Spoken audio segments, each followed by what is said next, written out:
his win shook the confidence of many in polls and punditry, but much has changed since then. We'll get into that shortly with our political panel. But first, let's bring in CBC's polls analyst, Eric Grenier. And Eric, what is the big picture 36 hours to Election Day?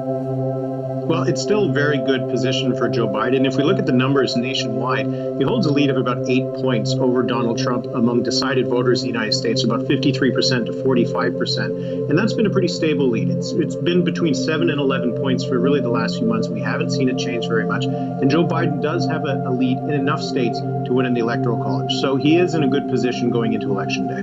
But is Biden, of course, really the favorite? After 2016, Democratic anxiety is pretty understandable.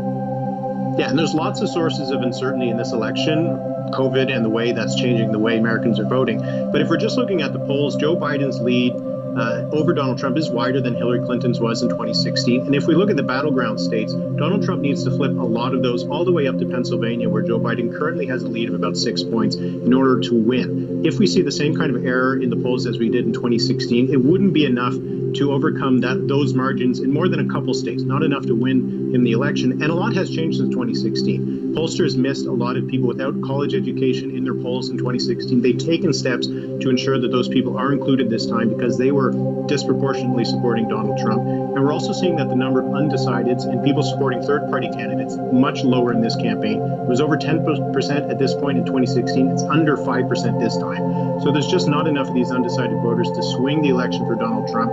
If he's going to win, he needs to have a bigger error in the polls than in 2016, not just what happened last time. Okay. Eric Grenier, thank you. Thanks. And new polling tells us Biden does have the opportunity for a statement map-changing win. That is not to say there is no path to re-election for the president, but he needs overwhelming Election Day turnout in a half dozen states or so, maybe more. Let's look at some of our latest polling, and let's use the 2016 map to do it, because brand new CNN polling out overnight in some of the key battlegrounds. This one here, look at Arizona. Joe Biden with a 4-point lead in Arizona. That is close. If Joe Biden can win this state, that might be a game over statement in and of itself. Change the Sun Belt states, but look, this one is very close. Joe Biden with a lead. He'd love to turn that state competitive to the end. Let's move to the east here and look at our new CNN polling. Again, one of the states that could decide it all and that actually we expect to count its votes quickly on Election Day, North Carolina.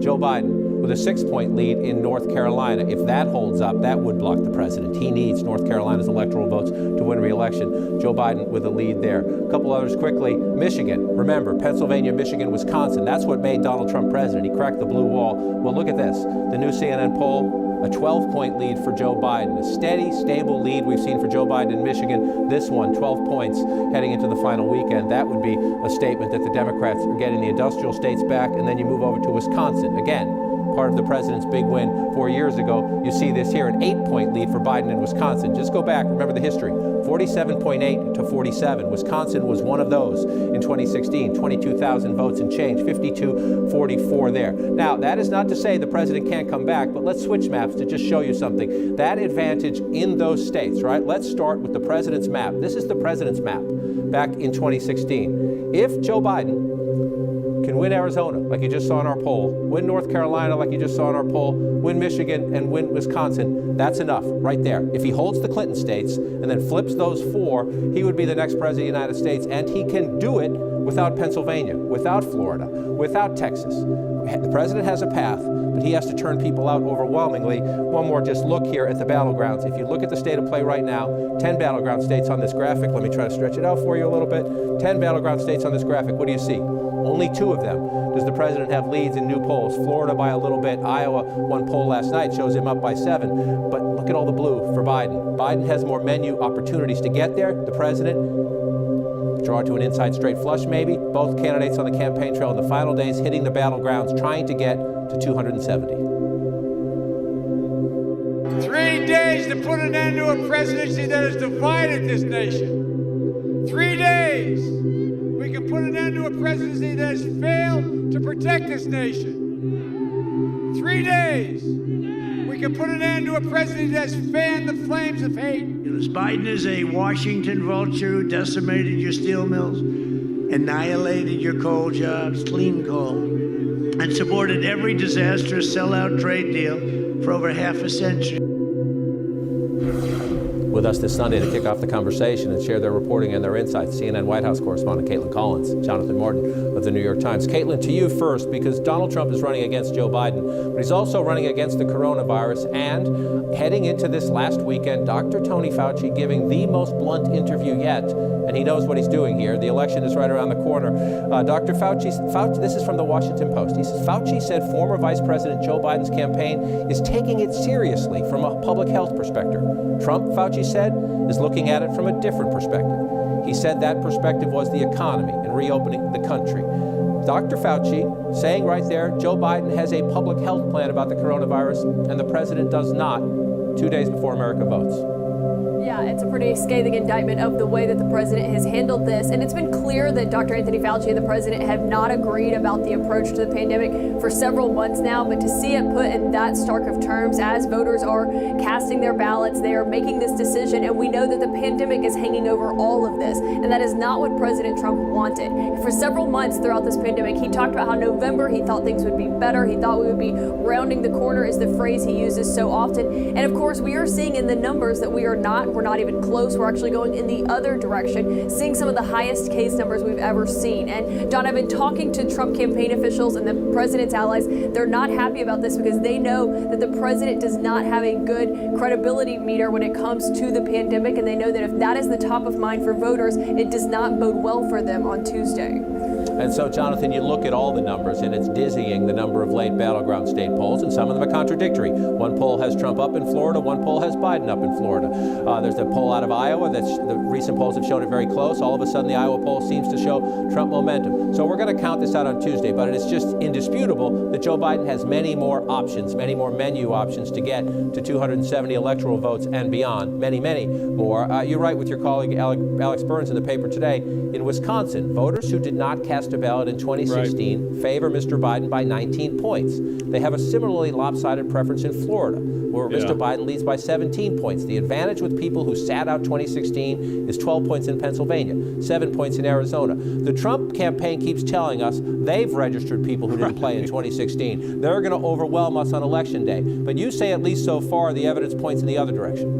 Data and anecdotes prove, I think, pretty conclusively, John, that these new voters are showing up to support Joe Biden more than they are Donald Trump. And we see it in our new survey today, as you pointed out. I saw it last week in Texas. I was in 3 different parts of that state and talked to over 50 voters at early polling sites. The new voters are overwhelmingly young and non-white, and they're not showing up for Donald Trump there. And so I think it's pretty clear that the people who are coming into the political system are doing so out of opposition to this president more than to register their support. And I think, John, it's important to keep in mind for your listeners, the onus here is on President Trump to hold his map. And we talk a lot about Florida and Georgia and North Carolina and Arizona and now, yes, even Texas, for good reason, because Biden could win in a rout if he picks up those Sunbelt states. But Biden only needs to win Pennsylvania, Michigan, and Wisconsin as long as he holds the rest of the Hillary Clinton states to win the presidency. And in every one of those states, those 3 states in the industrial Midwest,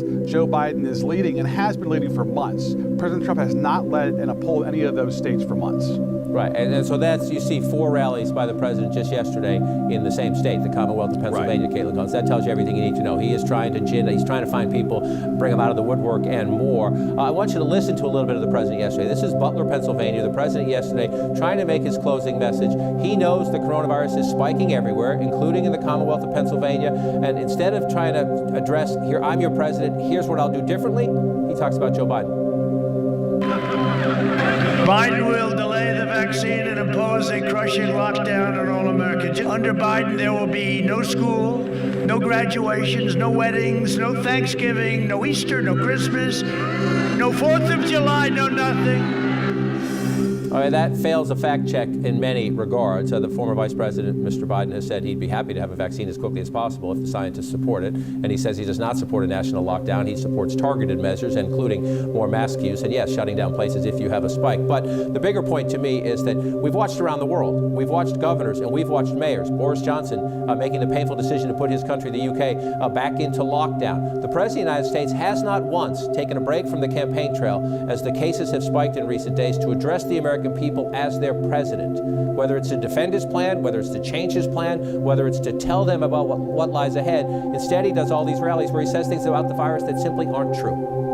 Yeah, and you are seeing these two candidates go to states where cases are surging, and you see the difference in how they address it. Where Joe Biden talks about the numbers going up, the president doesn't. He instead frames it as if the numbers are going down. But this is the risk that the Trump campaign is taking, because they are betting that there are people like the ones in that crowd who are happy to come out, not social distance, a lot of them not wearing a mask, and listen to the president, instill fear in people that there is going to be another shutdown, that you will see the restrictions that we saw in the United States several months ago in March and whatnot.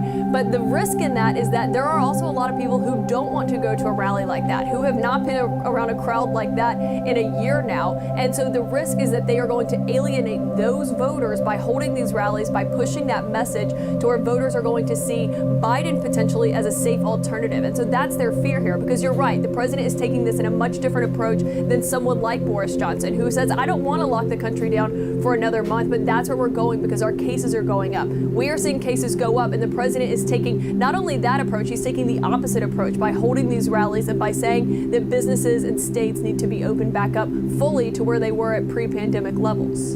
And so, Jonathan, what do you look for in the final 2 days? They're sending Barack Obama, the former president, back to South Florida. Democrats are worried there about African-American and Latino turnout. As Democrats try, they think in many places the early voting has helped them, but they have to finish. They have to execute to the end. And they have some people, older voters who are breaking for Biden this time, might be afraid to vote because of the coronavirus. Inner-city African-Americans, the disproportionate COVID cases. What are you looking for in the final days in terms of execution? Well, we mentioned Pennsylvania a second ago for good reason. That state, more than the other competitive states, has most of their votes taking place on Election Day itself. Yes, some Democrats there have done mail-in ballots, but a lot of people are voting in that state on Election Day itself. And more broadly, in the black community in this country, there's a lot of voters who don't want to vote by mail. A lot of African Americans prefer to vote on Election Day. And that's why you see Jill Biden, Barack Obama, Kamala Harris sweeping back into places like Florida in the final hours of this election to drive black turnout on Election Day votes itself. We'll see if it works out. The fabulous, fun final days where execution now, the candidates give all their speeches, but this is about execution, identifying voters, using your data. Make sure you turn them out. Caitlin Collins, Jonathan Martin, grateful to start this Sunday with the reporting and insights there.